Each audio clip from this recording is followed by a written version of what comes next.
మళ్ళీ మొదలు పెట్టండి. షేర్ చేయొచ్చు.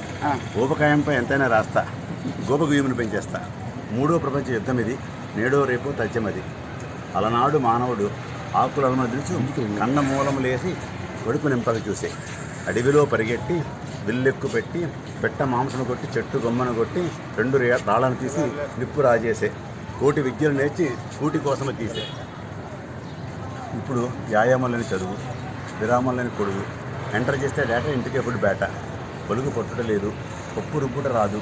రిమోట్ తిప్పితే పంట, మేట నొక్కితే వంట. కార్లు, ఎలివేటర్లు, వాల్మార్ట్లు, కాల్ సెంటర్లు. నడిచే మనిషే కరువయ్యాడు, పుడుతూ పొడముకి బరువయ్యాడు. ఒక పూట తింటే యోగి, 2 పూట తింటే భోగి, ముప్పొద్దులా తింటే రోగి. ఆలోచించి కాసేపు ఆగి. అన్నం అధికమైన అది నిన్ను చంపు అన్నాడు వేమన్న నాకెంత ఇంపు. గుండెకు జబ్బు, మెదడుకు మబ్బు, కీళ్లకు రోగం, ఊపిరితో రాగం, రక్తపోటు ఎక్కువ, చక్కెర వ్యాధికి మక్కువ, లివర్లో కొవ్వు, క్యాన్సర్కి లవ్వు, ఎక్కువగా కొరక పక్కవాడికి ఎరుక, ఊకాయంతో ప్రాణం, గోరుగాల్లో దీపం.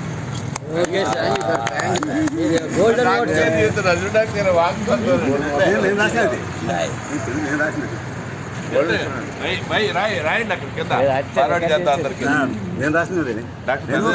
తెలుగు భాష పట్ల నాకు అధికారం ఉంది.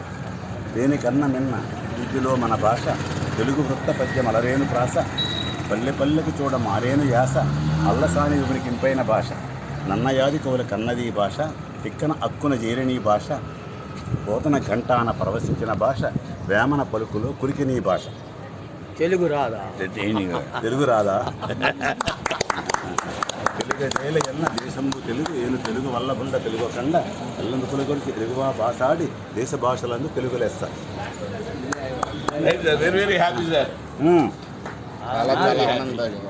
చాలా ఆనందదాయంగా ఉంది సార్.